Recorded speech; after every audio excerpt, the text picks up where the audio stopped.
everybody, this week on A9 News Kids, I'm going to be talking about Roger Federer retiring, Elon Musk and the Twitter deal, the rock substance found in outer space that's a diamond, and the bikes in new cities.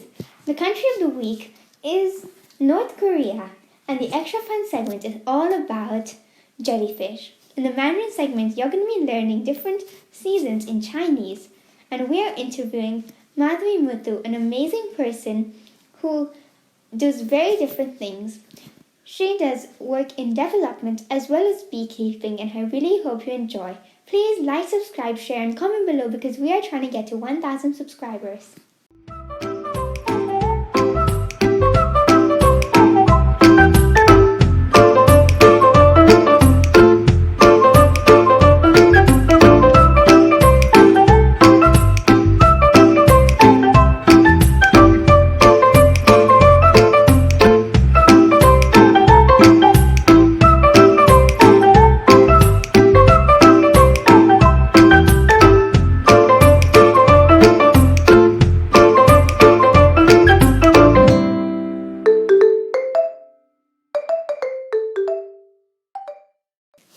Roger Federer announced that he will retire from the ATP tours and from the Grand Slam after playing in the Laver Cup next week in London.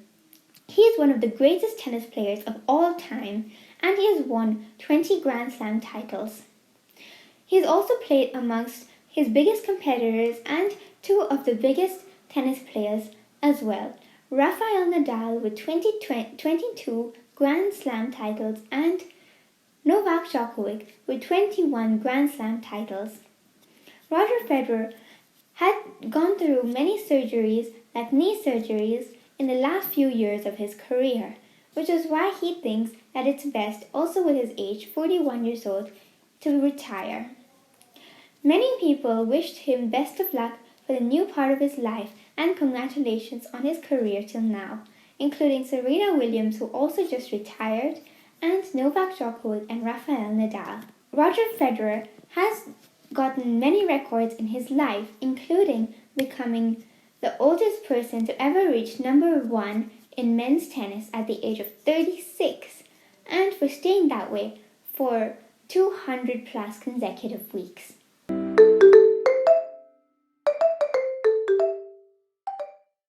The Twitter investors and board members took a vote and decided that they will have to force Mr. Elon Musk to buy Twitter.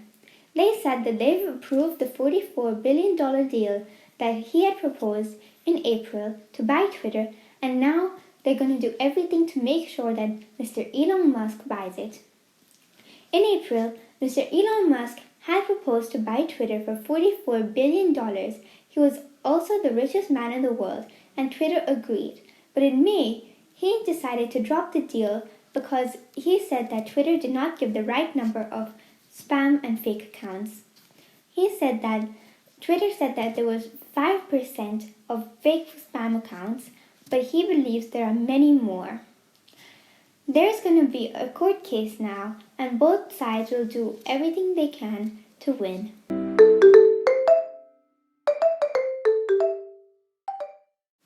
For years, scientists have been debating if diamonds exist outside of Earth or not. But right now, researchers found a substance which is harder and stronger than diamond called lonsdaleite that came from outer space. They believe that this came through a meteorite, and it's an amazing discovery because if the scientists can find out a way that uses natural chemicals, and if they can reproduce this lonsdaleite, this means that they could make many more things with super durable material. Now, many experiments will be taken place to find out if there's even stronger diamond than this, and to find out how they can reproduce this diamond.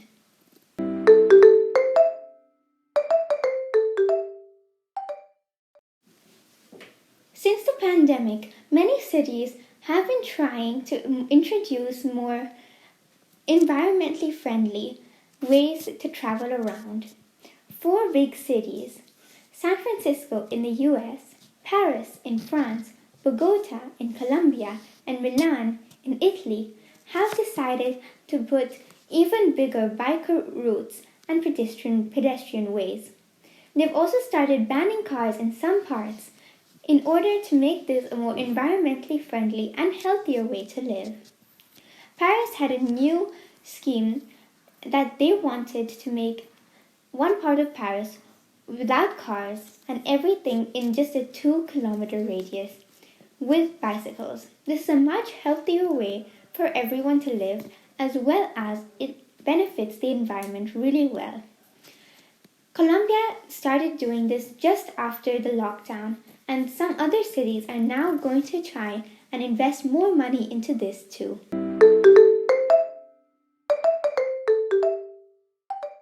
Hi everybody, this week for the Create Career segment, we are interviewing Madvee Muthu, an amazing person who does work in development and beekeeping.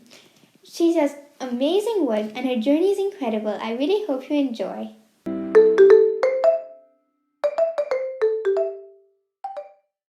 All right. So my name is Madvee Muthu. I'm born and raised in Mauritius. I left when I was 19 and went to study abroad. So I spent a few years in the US where I trained as an economist, and then a couple of years in the UK where I specialize in social policy and development.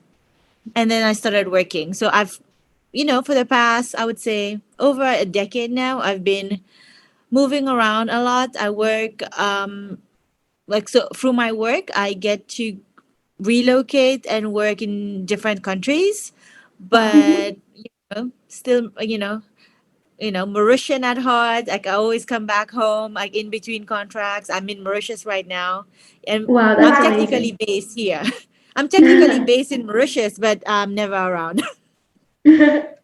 Wow. Wow, that's amazing. And can you tell me what you do in your job? You said that you studied economist, but you're also a beekeeper. So can you tell me about both of those, please? Yeah.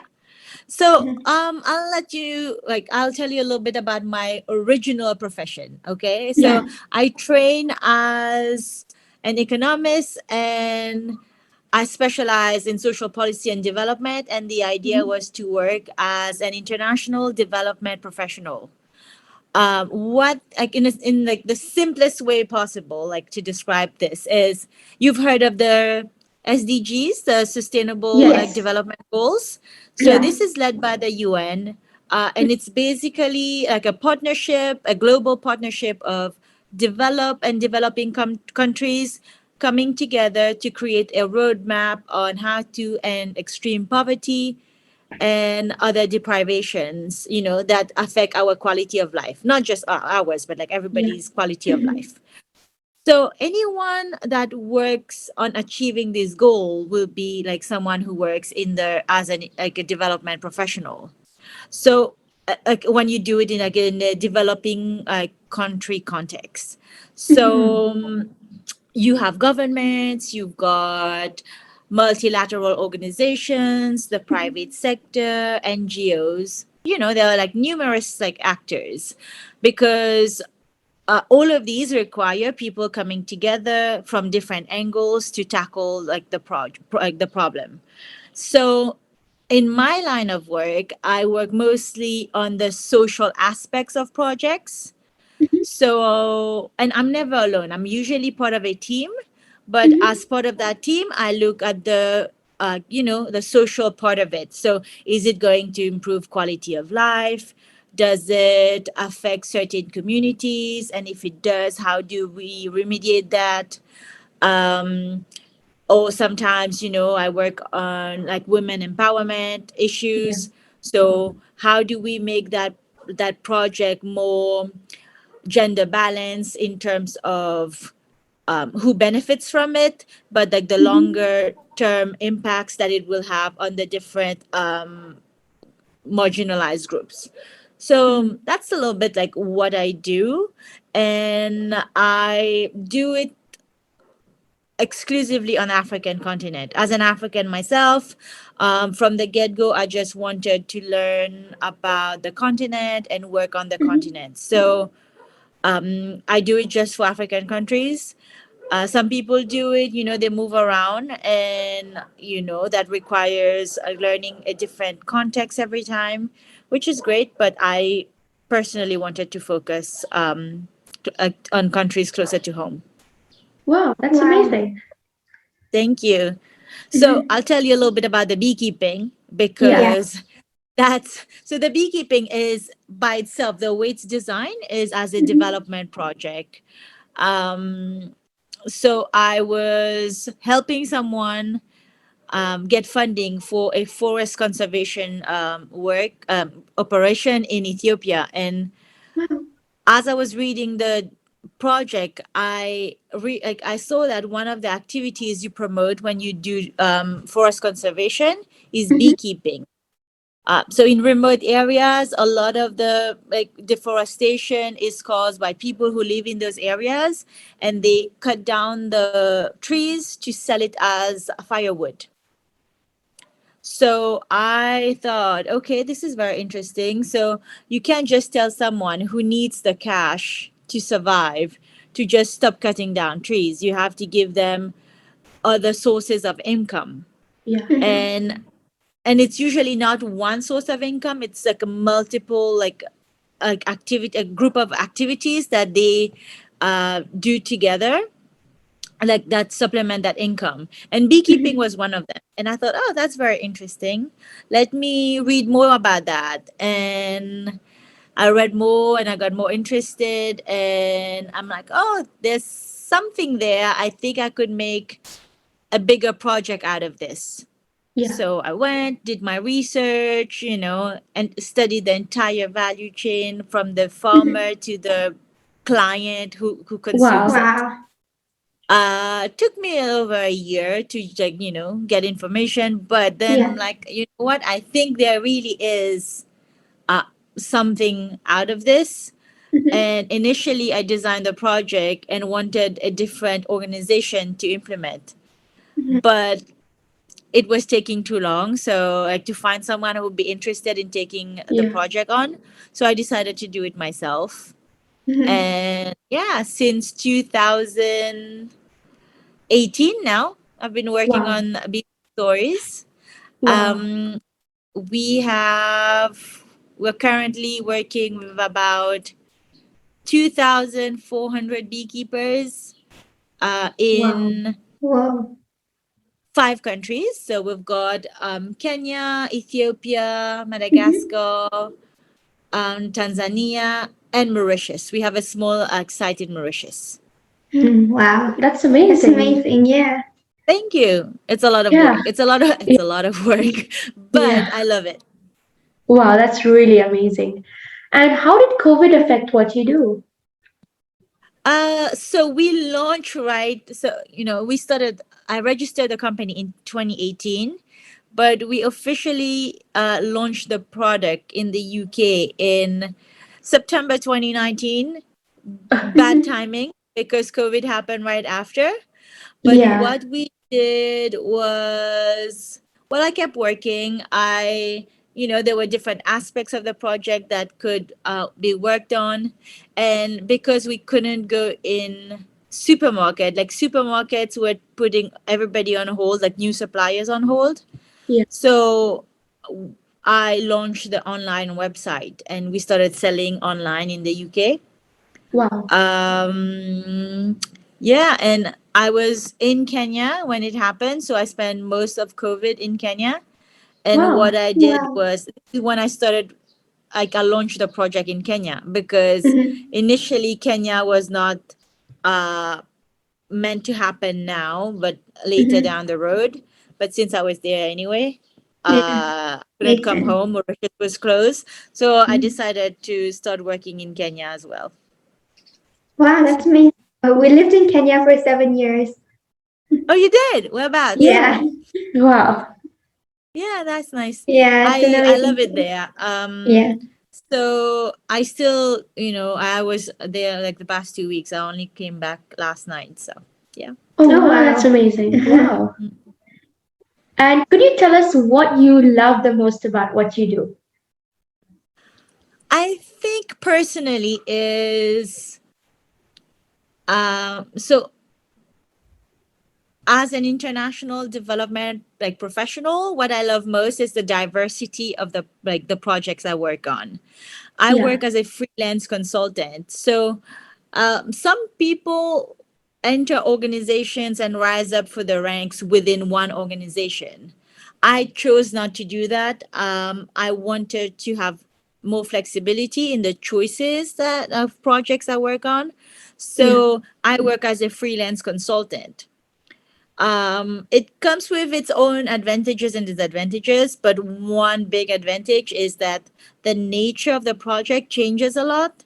So it Yeah. stays very interesting. You can Yeah. go Wow. from working on a big, like multi-billion dollar, like dam project to a small community farm. And, and the nature of the project teaches you a Mhm. lot of things. Yeah. So yeah, so that it keeps like me interested. And for my beekeeping project, what I like the most is the fact that um there's so much to be done, but it Mhm. allows me to be creative, Yeah. because we are developing new projects. We are within the bigger project, we are developing new products. We are creating new sub projects like in different countries.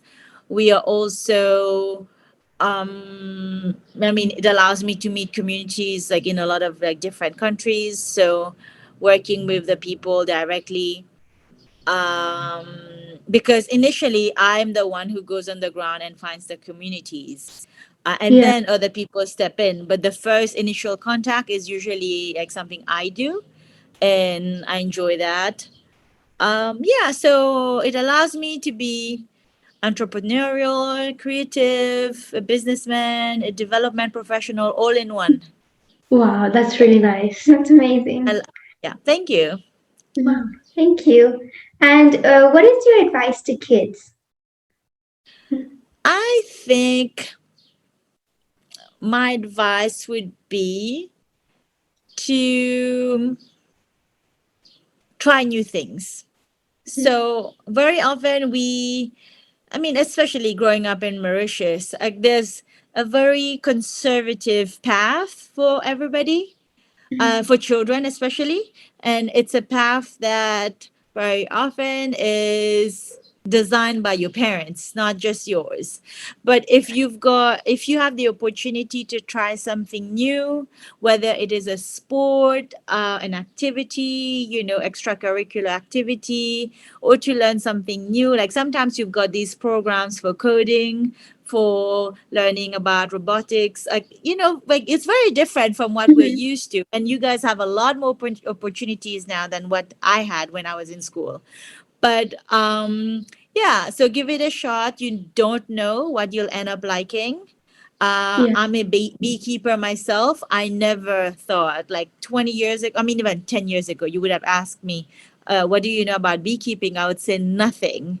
And Mhm. now I'm a trained beekeeper. I have my own hives. I travel the world looking for beekeeping, like, conferences.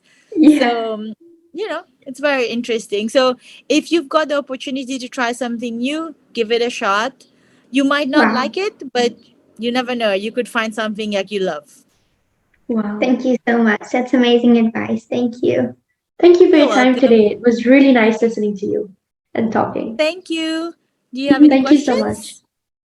That's it. Yeah. All right. Thank you so Mhm. much. Thank Thank you. you. Have a wonderful Thank day. you. Goodbye. You too. Bye bye.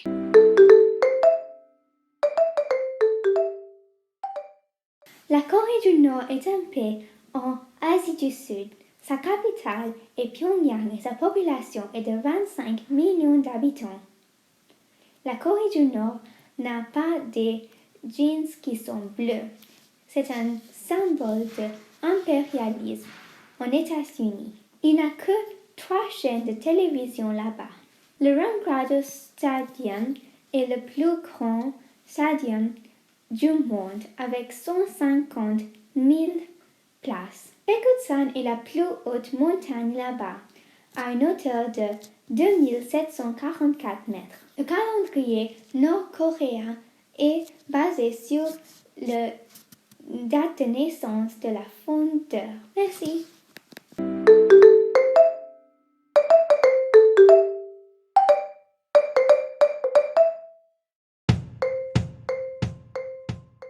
Hi everybody! This week on A9 News Kids Extra Fun segment, I'm going to be telling you some really fun facts about jellyfish. I really hope you enjoy.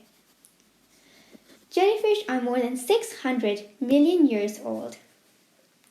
Some jellyfish are immortal. Jellyfish were around before trees and plants were even here. So far, just over 2,000 species of jellyfish have been found, but there are probably around 300,000 species in total. Some jellyfish are practically so tiny that they are invisible to us. There are some jellyfish that are just 0.5 millimeters in length. The world's largest jellyfish has a weight of 200 kilograms and a diameter of 2 meters. Jellyfish don't have a brain and they are 98% water. Jellyfish aren't fish, they are invertebrates. All jellyfish have stinging structures, but their stings vary. The most venomous jellyfish is the box jellyfish. That one is capable of killing an adult human with just one sting. I really hope you enjoy these fun facts about jellyfish.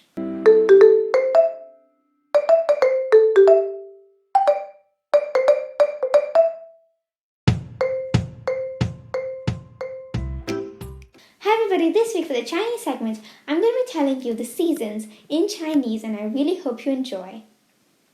There are 4 seasons in China, the same ones as we know: summer, spring, autumn, and winter.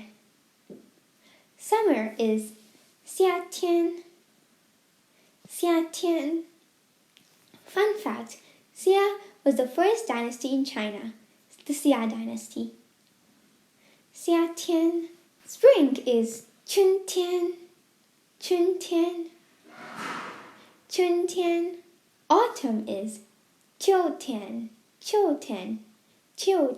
And winter is 冬天.